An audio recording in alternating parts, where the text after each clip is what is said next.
kita akan belajar pada tema 3, makanan sehat. Subtema 3, pentingnya menjaga asupan makanan sehat. Dan kita sampai pada pembelajaran keempat. Sahabat cerdas, sebelum kita mulai pembelajaran kita, jangan lupa untuk berdoa terlebih dahulu. Sahabat cerdas, perhatikan percakapan antara Udin, Benny, Lani, dan Siti berikut ini.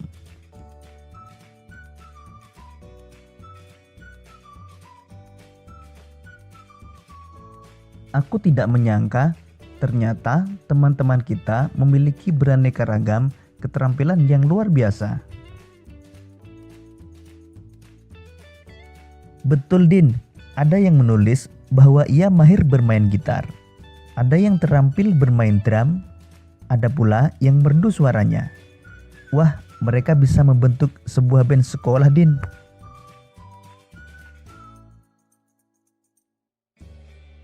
Seru sekali ya. Bayangkan kalau di dalam sebuah kelas kita semua hanya terampil bermain drum, tapi tidak ada yang terampil bermain alat-alat musik lainnya, dan bahkan tidak ada yang pandai bernyanyi. Itulah salah satu kekuatan keragaman yang kita miliki ya Lan. Bahkan dengan perbedaan yang ada, kita dapat saling mengisi dan melengkapi.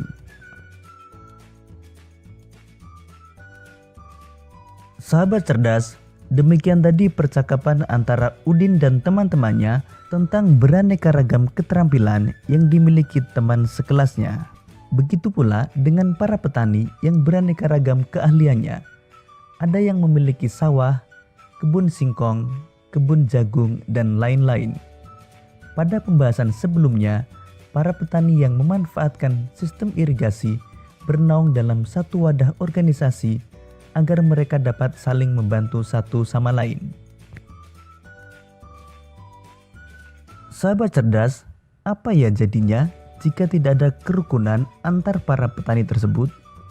Jika tidak ada kerukunan antar para petani, maka organisasi tidak akan dapat berjalan seperti yang diinginkan dan akan banyak pertengkaran akibat perbedaan pendapat. Apakah perbedaan yang terdapat dalam masyarakat memberikan manfaat bagi kemajuan pembangunan masyarakat tersebut? Jelaskan. Ya, masyarakat akan cepat berkembang karena adanya perbedaan. Perbedaan akan menciptakan ide dan solusi yang lebih banyak. Sahabat cerdas, sekarang mari kita baca artikel berikut ini tentang sebuah organisasi budaya yang mewadahi bakat seni kaum remaja di lingkungan masyarakat.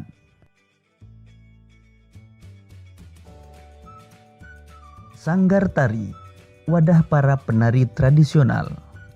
Sanggar Tari merupakan sebuah organisasi yang sengaja dibuat untuk mewadahi kreativitas seni warga masyarakat, khususnya dalam hal seni tari. Disinilah tempat berkumpul mereka yang ingin mengenal lebih dekat tentang tarian tradisional khas daerah mereka. Sanggar Tari juga tempat berkumpul para penari di daerah sekitar yang ingin memajukan dan melestarikan budaya daerah mereka.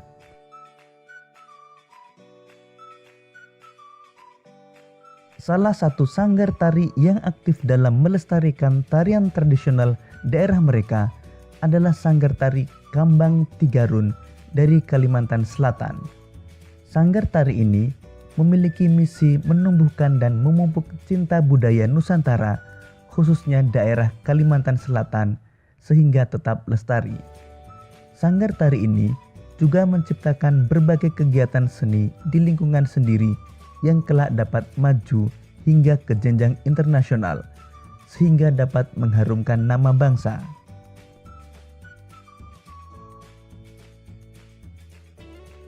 Sanggar Tari Kambang Tigarun ini tidak membatasi anggotanya.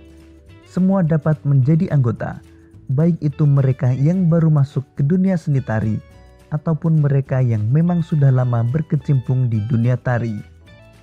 Hal ini tetap mengacu pada tujuan didirikannya sanggar ini, yakni mewadahi para muda-mudi Kalimantan Selatan untuk menyalurkan minat, bakat, dan kreativitas di bidang seni tari. Sahabat cerdas, Sanggar Tari merupakan sebuah contoh pembangunan sosial budaya. Keragaman jenis tari menunjukkan keragaman sosial budaya yang dimiliki bangsa Indonesia. Keragaman sosial budaya menjadi modal pembangunan nasional karena adanya keragaman suku dan budaya membuat kita belajar untuk saling menghargai dan bertoleransi dengan sesama. Toleransi akan menghindari terjadinya konflik atau perpecahan sehingga persatuan dan kesatuan akan tetap terjaga. Hal ini menjadi modal penting terkait pembangunan nasional. Contoh keragaman sosial budaya yang dimiliki bangsa Indonesia antara lain keragaman suku bangsa. Contohnya, suku Batak dari Sumatera Utara, suku Minangkabau dari Sumatera Barat, suku Sunda dari Jawa Barat, suku Betawi dari DKI Jakarta, suku Madura dan Tengger dari Jawa Timur, suku Dayak dari Kalimantan, suku Sasak dan Sumbawa dari Nusa Tenggara Barat, suku Bugis dan Toraja dari Sulawesi Selatan, suku Jawa dari Pulau Jawa, suku Sentani dan Asmat dari Papua. Keragaman bahasa, misalnya bahasa Betawi dari DKI Jakarta, bahasa Sunda dari Banten dan Jawa Barat, bahasa Jawa dari Jawa Tengah, Jawa Timur, dan Daerah Istimewa Yogyakarta, bahasa Aceh dari Aceh, bahasa Batak dari Sumatera Utara, dan bahasa Minangkabau dari Sumatera Barat. Keragaman senjata tradisional, misalnya golok dari Betawi, celurit dari Madura, badik dari Sulawesi Selatan, jenawi dari Riau, trisula dari Sumatera Selatan, rencong dari Aceh, keris dari Jawa, dan mandau dari Kalimantan. Keragaman rumah adat, misalnya rumah gadang dari Sumatera Barat, rumah Aceh atau krong bade dari Nangro Aceh Darussalam, rumah Baileo dari Maluku, rumah Balai Batak Toba dari Sumatera Utara, rumah Tongkonan dari Sulawesi Selatan, dan rumah panggung dari Bangka Belitung. Sahabat cerdas, berikut ini beberapa manfaat keragaman sosial budaya. Pertama, menarik minat para wisatawan asing dan dalam negeri untuk berkunjung. Kedua, menjadi kekayaan budaya bangsa.